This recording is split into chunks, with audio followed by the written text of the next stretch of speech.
Hey friends, welcome back to noseyAF, conversations about art, activism, and social change. I'm your host and friend, Stephanie Graham, and y'all, we are deep into our series, 31 Days of Black Business, here at noseyAF. And today's guest is Shawn of Handyman Ellis. And if you've got something around your house that needs handling, Shawn can totally hook you up because you see, Shawn mounts, he assembles, he installs, he repairs, and 80% of his business comes from word of mouth. And I'm part of that word of mouth, and so is my dad. My father tells his entire friend group about this man. And 80% word of mouth, like, that is such a high rating. Like, one can dream. I can only dream. Anywho, speaking of things that need handling, Shawn also has one thing he wants you to stop putting off, and it's smaller than you think. And I've thought about it every day since we talked, mainly because it is also on my to-do list. But we're going to get to all of that. So here is the wonderful theme song that I love so much, and I hope if you've been listening, you have grown to love as well. And then we will meet Shawn of Handyman Ellis. Welcome to noseyAF. Gotta get up, tell the whole world you a winner. Vision of a star with a mission and a cause. What you doing, how you doing, what you doing, and who you are. Flex yourself, impress yourself. Check yourself, don't wreck yourself. If you know me, then you know that I be knowing what's up. Hey, Stephanie Graham is nosy as Shawn, welcome to noseyAF. Thanks for having me. Yeah, so you've described yourself, and I could totally attest to this, as being hardworking, outgoing, driven, motivated, and always hungry for knowledge. Where does that mindset come from? I think it really comes from just how I was raised, being around those same type of people, and just watching them day to day show that same kind of hard work and dedication. I think it instilled within me to not only keep the name going and to stay driven myself, but it just showed me like the different avenues that I can take within myself and to show like, hey, I come from this, I can keep this going and this is really the way of the world. Like if you don't have those kind of aspects about yourself, it's really hard to make it out here. Yeah, that's such a testament to like the adults around you, because For it sure. sounds like you're just mimicking what you're seeing. Seriously. And a lot of people don't have that. Like to have somebody within your household and within other households that you're around as a child growing up, people don't have that to look at, to use for motivation. So I just feel like I was blessed to have that. Yeah, for sure. And I know you said that you've always enjoyed building and fixing and working with your hands. When did you like first realize that, oh, I actually like this, like this feels good? I would actually say ever since I was a child. Hmm. When I was younger, my mom said I used to take my toys apart and put them back together. So I Okay. think that's really when it started, because it was like I had the drive to see like, how does this work? Like I love playing with this stuff, but I'm like, how did this work? Or if it breaks, I had to fix it, because it's like knew I wasn't gonna get another one. With me having two other brothers within the house, I knew it was gonna be like a hold on me getting a new toy. But I think really it was my grandfather, rest Mm. his soul. But I think around I was maybe about 12 or 13. He had his own like construction business and he was a bricklayer. He used to do this thing where he would me and my brothers and cousins would like take him a quarter or a dollar, and he used to tell us he would put it in this little magic thing and flip it. So we'd go back the next week and it'd be $10. He said he didn't did magic to make it $10 or $20. But as I got older, he was like, "No, I'm not gonna keep doing that." He said, "This summer when you get out of school, you're gonna come work with me." And Oh, I was like 13, rehabbing houses and doing all that kind of work. And I think that's when I just realized like, hey, this is something I can do. I enjoy doing it. Like I feel the drive and the inspiration with me doing this type of work. I'm like, this is what I belong. This is what I want to do. I love that. I love that your grandpa's like, okay, you want to see how the real magic is made? You need to come out here. That's exactly what it was, Stephanie. Seriously. He like, this is really how I'm flipping your money. Yeah. How did you decide that you have these interests, right? Like you're enjoying this, you have family that are, really good with building things and using that as their business. What made you decide to also sort of continue the family tradition and have a business yourself in these handyman skills? I'm very observant, so I paid attention to, like, a lot of people my age wasn't doing that type of work. Like, it was starting to die down. Like, people needed stuff fixed, they would always have to call somebody, or people was looking around like, "Can you do this?" or asking, "Can you do this?" And I'm like, "Hey, this is something that can be, like, picked up and taken seriously." And then when I started looking at it like, not only I was doing stuff within the people in my family and friends, like putting stuff together for them or hanging TVs and stuff like that, I started to see like, hey, I can take this and start it as a business within myself to help it grow to something bigger than what I'm looking at now is just like a small thing for family and friends. Yeah, and I've seen your name recommended countless times. And like even in neighborhood groups, you've done work over at my house. In my union group, like people are always like, "Oh yeah, Shawn Handyman Ellis," it's like, what does that mean to you, when your business comes from referrals? It means a lot because it not only tells a lot about me as a person, but it shows that I'm taking it to your household or coming into your home and treating it like it's mine. Like I thrive on keeping everything professional from the smallest things that a lot of clients like put to stand out with me is like, I love how you come, everything organized, you put your footies on before you come in my house. And it's like Yeah. that right there drives me to be like, hey, you doing this right. And then it's especially like mostly 80% of my business comes from word of mouth just means a lot. Cause it's like when other people are recommending you, that shows that, hey, you're trustworthy. It shows that you're doing good quality work and that you are very professional. So I think that means a lot to me. How do you earn that trust? I think just me being charming. But Uh-huh. no, like I said, I like to treat people things like mine. When I come into your house, it's full respect. I want to be professional. I want you to feel that comfort level to be like, hey, he's trustworthy. Like a lot of my clients would let me in their homes while they're not there. And that Mhm. go that shows measures to how professional I am. Cause if you not home and you can let somebody come into your house and do work and you know everything is gonna be tidy and left intact, that's major. Yeah. That's a big deal. Very big, and I like that, and it's kinda hard because I get so busy sometimes that I be wanna put like, hire other people, but that right there is a reminder too, like, I can't just hire anybody, and it's hard to find somebody that you can trust, that other people would trust as well. Because once you put your name out there and it's messed up, it's hard to come back from that. Yeah, no kidding. So tell us about Handyman Ellis LLC. What services do you provide? Really, I try not to limit myself.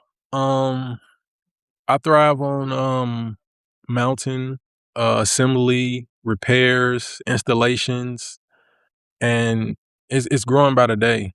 Like, I tell people all the time, everything that I've learned was mostly self-taught, but I have taken classes and certifications for things. But YouTube is a free school. YouTube, TikTok, all that, I use that as a knowledge gainer all the time to, like, grow my skills and to see, like, what's transitioning and what's Mm. picking up with the work.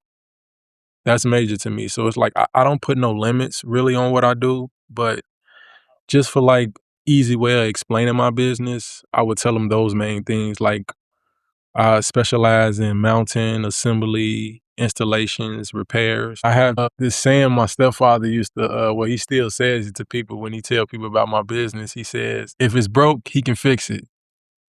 And he might kill me if I'm saying this wrong, but I used to have it on my business cards as well. It was just like a quote that just stood out to me because it was just like he put that faith, so much faith in me as well, to know like that my services are really top notch. Yeah, they really are, and I love, like I feel like my dad, he always refers to you actually, I was just out with my family for the 4th of July, and one of his friends was, like, complaining about having to get stuff fixed, and he's like, "Stephanie uses a service. This young man, anything I no longer want to do, he can come and do." Like, all, like, the guys in his age group were like, "Oh, really? Like, who is this?" Like, he's like, "Come give him the number." They're just like, "Man, we don't have to be bothered with it anymore. The next generation, like, he has a whole business. He invoices her. He's very professional."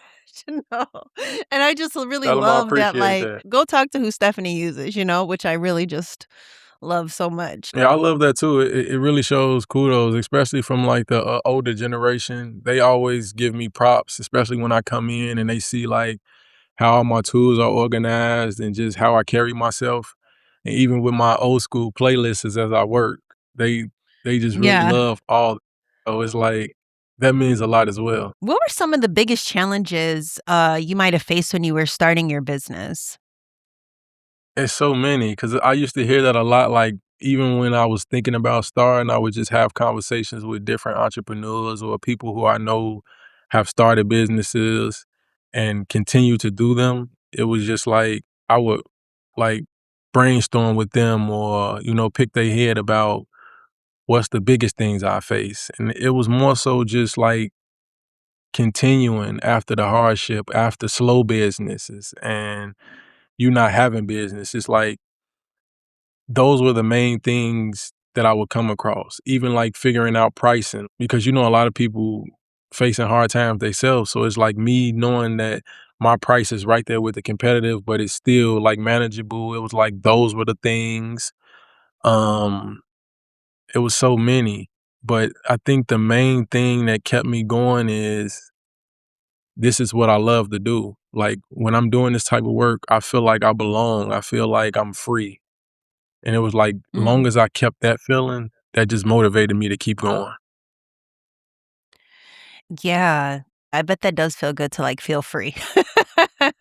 Yeah, because a lot of people doing so much these days that they don't wanna do, or they don't know where they wanna go with life, and it's just like having that, I know that I have something that's always gonna be around and something I can always turn to.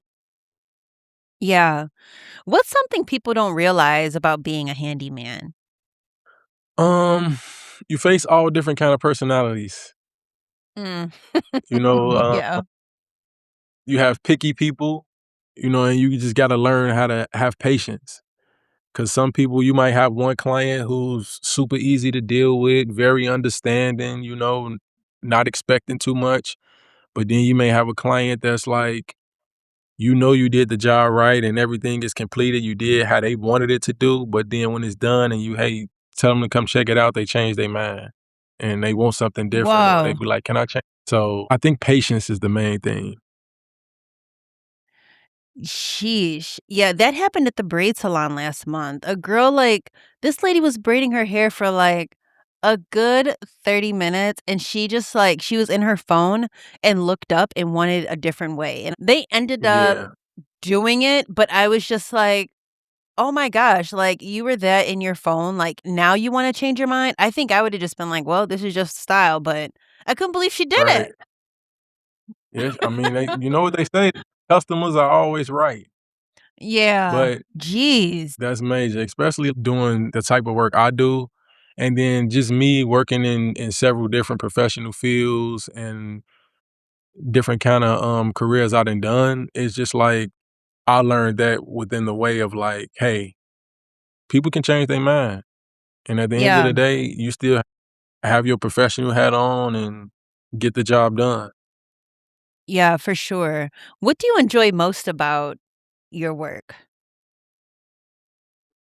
Um, I think I enjoy most of seeing it completed and just Mm, seeing the happy customer.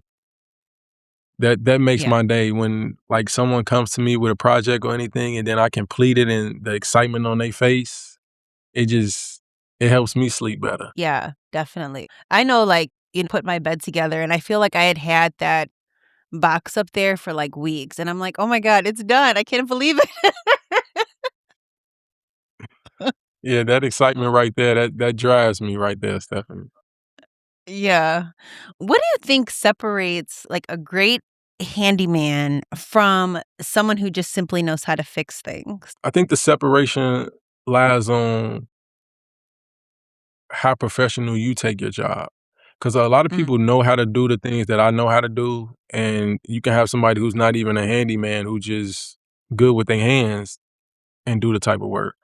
But I think it's more so like the way that I come in and the professional state that I provide. So, like I just explained to you earlier, as far as like me coming in, even the smallest thing of putting booties on my feet before I walk in your house. That's that shows the difference between like, oh, you're a professional and somebody who just know how to fix things. And then the knowledge that I may have, because some people I come yeah. in people or I have clients that don't know direction or what they want to do. And just me having that eye for certain things that I can explain to them or show them, like, hey, you can do this, or you see you have the space for this, or this might look nice. That also separates you because you have a vision that you can look at something and say, oh, I can see it looking like this, and it would look really nice. And people would be like, hey, yeah, you're right. So I think that what separates it, like your professionalism and how you carry yourself. Another main thing is your tools because you can have the skill, but if you don't Mhm. have the tools to complete the job, then it's just like, no, you're not a professional. Once I complete a project, I like to come back and see it. A perfect example is like I did a deck at my house. Mhm. And when I come home just to see my wife enjoying herself there or just getting her me time and just to know like, hey, I built that. It makes Yeah. me feel like things like that, or even just coming to my mom's house and looking at all the work I've done, or going to my cousin's house. And it's like, because I have a big family. So when I go visit their residencies and I just see like, hey, I put everything together in here. I mounted everything here. It's like that sticks with me to know like you doing something right. Yeah. I think one of my favorite things is when you came over last, you had your son working with you, and he also had his, Handyman Ellis shirt on, and I'm like, "Oh my gosh, I love this so much." And even just hearing you talk now about, like, how, these skills have sort of been transferred down, by generation.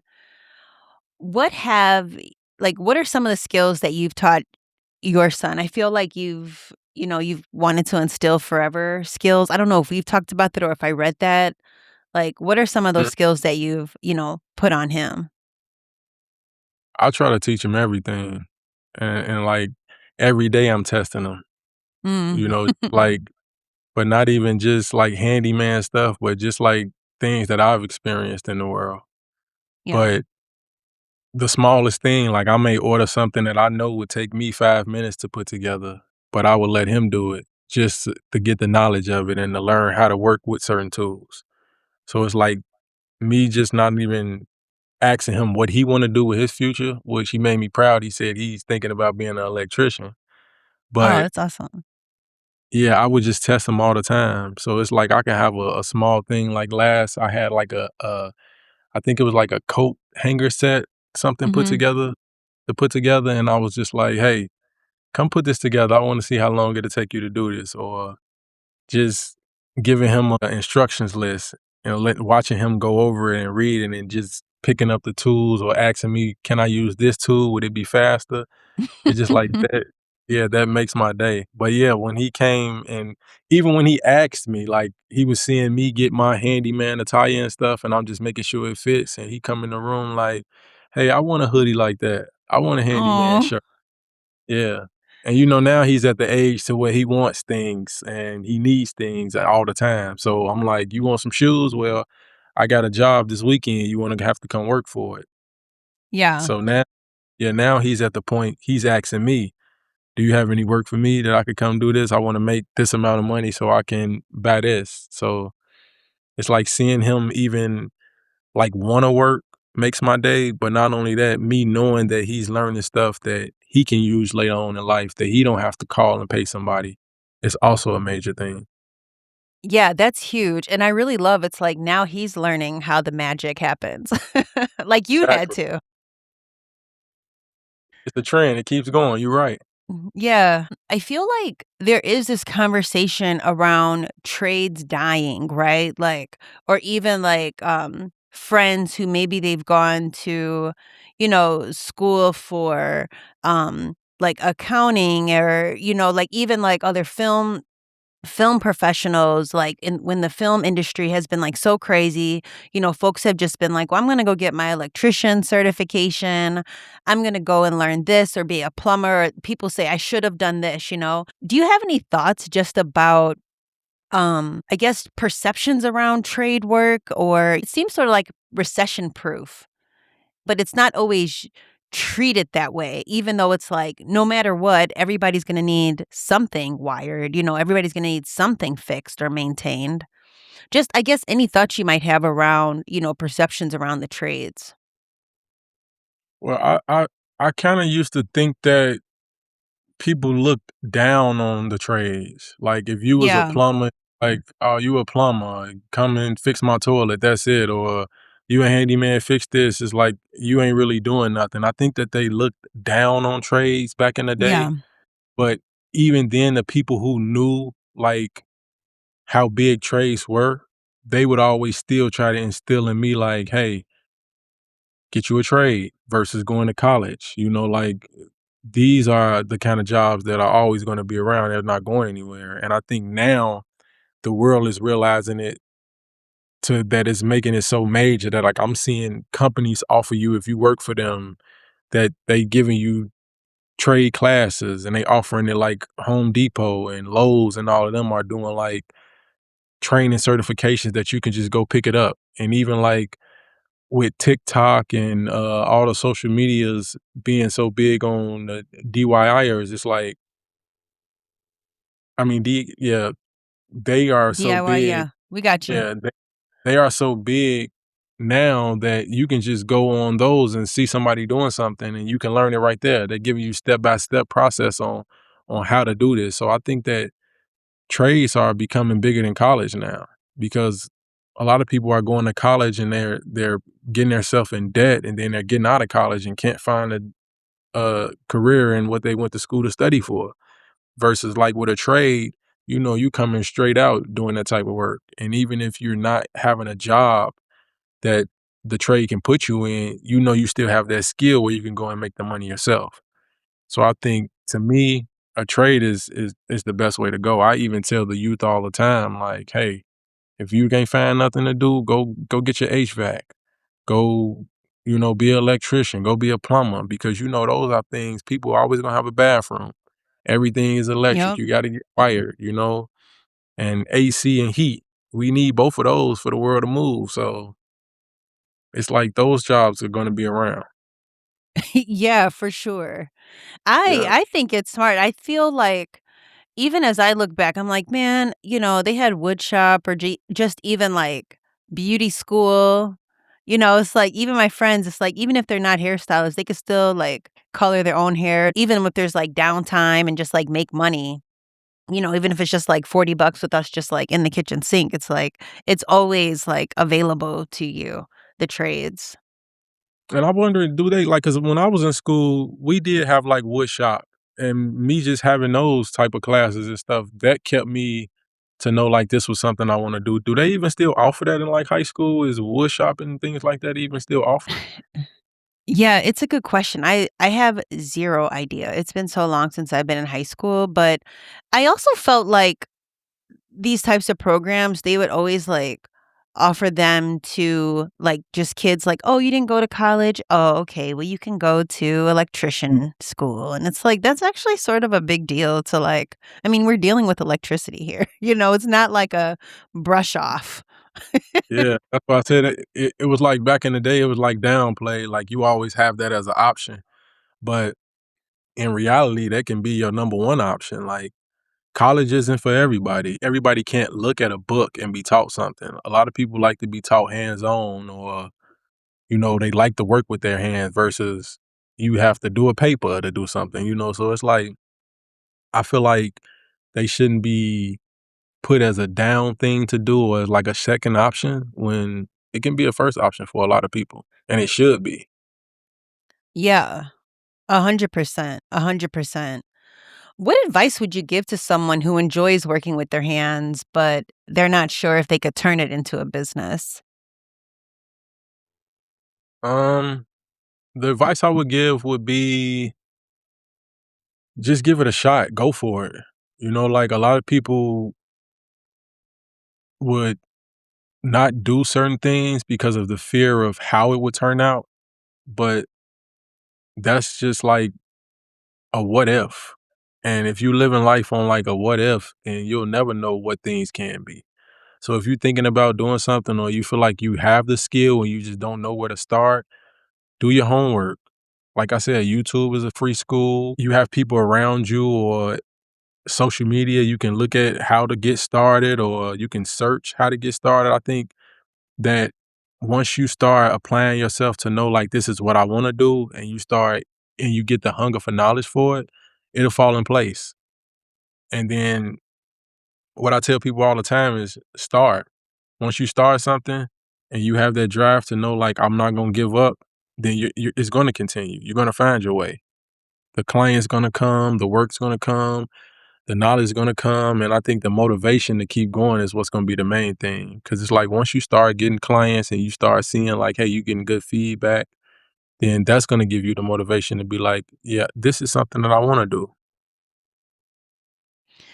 Yeah, that's really good advice. And even just going back to the whole customer service piece of it all, what is your philosophy when it comes to customer service, especially if, somebody's listening and they want to try this? Because I could even see someone like getting their first job and maybe it is a picky client and it's just like easy to be discouraged. Well, see, with me, I think I've worked at plenty of different jobs and I've seen like how customers can be. And then like I told you, I'm very observant. So Yeah. even when I'm at a restaurant or something, I'm looking at how the manager is moving around or how they're dealing with somebody who's rowdy or somebody's dissatisfied. And I think that comes from me just having that hunger for knowledge to apply within myself.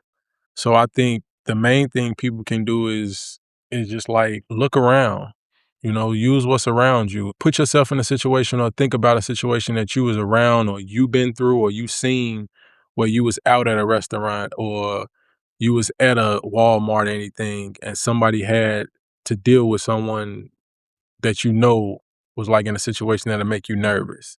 Because it's like a lot of people don't like confrontation. Yeah. So if you in a situation with a client that dissatisfied with your work, you always want to have like the thing that I do is I go in it like this. I always want to have an answer for things if it's going wrong. Being proactive is what they say.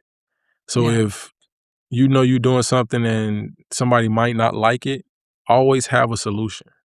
Because once you have a solution, it's gonna not only calm you, but it's gonna calm them to be like, oh, okay, they're not matching my energy to know that it's negative. They're trying to find a solution to help me out. And I think being that way would help you and your business. Yeah, that's really great advice. Do you just work in Chicago or where does your territory span? Um, well, mostly in Chicago and like surrounding areas in Chicago, like the suburbs and stuff like that. I do Mhm. have a lot of on like my following pages and social media. They try to ask me or people like who I knew have moved out of state, be like, hey, I'm moving here. Would you come here and do my stuff? So it's like I'm really thinking about expanding. Mhm. Um, that's like my biggest thing is growth right now and how I can grow because I Yeah. know like schedules is the main thing. And me trying to keep all of my clients that I currently have happy and the new ones that I'm gaining, it's like that's kind of hard to be like, hey, I got to go out of town for this when I know I have a lot to do here. But I'm definitely thinking about expanding. Handyman Yeah. Ellis Yes. nationwide. Handyman Ellis LLC Alaska. You know, hey, never. I heard never limit yourself. How important is community when it comes to growing your business? Very important. Especially from the community I come from. on the south side of Chicago. It's like, that doesn't exist anymore. To like, everybody in the neighborhood knew each other. It's Yeah. like, I think that all the time too, even with my son, like y'all would never even get to experience that. To know like you can come outside and all the neighbors know everybody, or you can go on the next block and you gonna get in trouble if Miss Smith saw you doing something because she gonna come tell your mama. So it's like community is big, and that just shows like the generation I come from, because not only is all of my work word of mouth, but I'm being brought up in different communities to say like, hey, he can do this, or this who you should call. So I think that that's major, especially with a business. This conversation plays in August during Black Business Month. What does being a Black business owner mean to you? It means a lot. Just being part of that community, and to know that I'm successfully running a business as a Black owner, especially with the history of the world. It keeps my head held high, and wants me to continue more, and to just motivate the youth and the other people around me who thinking about starting business or watching me. So I feel like that's so major. That's why I tip my hat to you for even giving this avenue for others as well. Yeah, it's been a lot of fun. What are some ways you feel like people can better support, your business and even just support local Black-owned service businesses? I feel like a lot of people are. I have a lot of people who, no matter what, bring my name up when certain things are needed or offered. And I think to Mhm. to continue that, we as a whole, because I actually had a conversation with one of my clients about that, because I'm like, every other day she's texting me or telling me, hey, I gave somebody a number, or such and such should be reaching out to you. And it was just like, I just wanted to take the time and appreciate her, tell her how much I appreciate her, because, a lot of people don't do that, especially within our community, like the Black community. It's always surrounded by so much people feel like hating, or nobody wants to, or competition, I should say, to where people feel like they can't, bring your name up or give you more business because you're going to take away from them. And it's like with me, I even try to instill that within myself.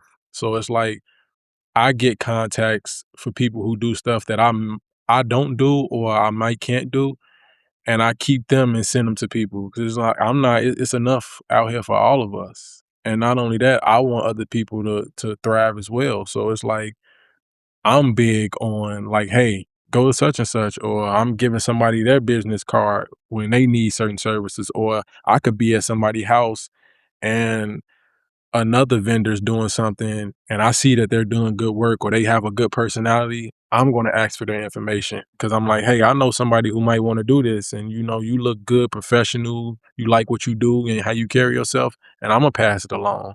So I think like what you doing and Yeah. what I'm saying doing, that's what has to continue for us to grow. We have to keep pushing each other and giving other avenues like when presented. Yeah. What has entrepreneurship taught you about yourself? It taught me that I'm stronger than what I thought I was. That's great. It's not easy. I miss a lot as far as like things that's going on, events, time with my family. I miss a lot with that, just trying to keep my business afloat, or, to keep my word. So it's like entrepreneurship taught me, like, I was talking to someone actually yesterday who's retired. I was doing work at his daughter's house, and he was just telling me like how the different hats that he used to wear and how much he used to do. And he said those exact words. He was like, I see you being an entrepreneur. He was like, people don't understand all the hats that you got to wear. You got to be the manager, you got to be, the scheduler, everything. And he's like, I salute you for that. So I say, entrepreneurship has taught me that you are stronger than what you think you are, and Yeah. can be done. Like, you just push yourself, stay grounded and balanced, and it's possible. It's very possible. You know, What is your most requested service? Um, that's hard to say, cause honestly, Stephanie, I started with just mounting TVs. Like, that Okay. was the main thing I used to do. Like, once I was like, Imma do this. Like my mom, she works at a bank and she was just like, "Hey, you need to really take this serious. You know, you getting a lot of people requesting you. Everybody wants TVs mounted." And I was just like, "Yeah, Imma start with that." And it was just like once I started with that, I would be at people's house and they would be like, "Hey, you know how to do this? Or can you fix this?" And I was just like, I can't limit myself as just Sean's TV mounting services, when I have so many Yeah. other different skills to offer. And it was just like right now, it's like I don't have a set thing to do. It's to the point now that I do so much. Like a client asked me day before yesterday, and was like, "Do you mount TVs?" And I had to smile within myself because I'm like, she not even knowing that's really what I started doing is mount Right. TVs. So it's Right. like I don't really have like a special thing I'm requested for now. It's just like I tell people all the time, you send me your project and I'll let you know if I can make it come true. Don't Yeah. limit yourself. What is one thing that you find that either homeowners or even businesses that you visit, what is one thing that you feel that they should stop putting off? Stop putting off like they need to keep up with. Y Yeah, like, maybe you've seen a Paint service and you're like, "Man, why are you taking for like, why am I now just coming over here to deal with this?" the smallest thing, and I hear this even if I'm on social media watching people videos, anything like that. People, listen closely.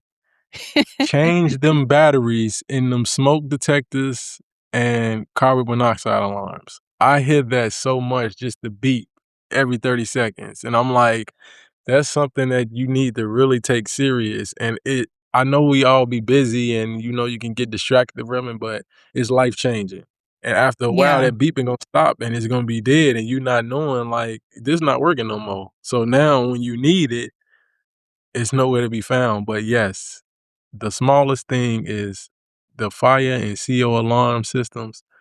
Please check into them, people.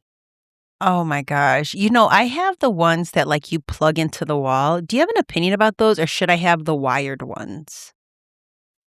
Well, it really just depends. Like, if you good with, like, keeping up with your battery, the main thing I do, like, even because I have people who have wired ones as well.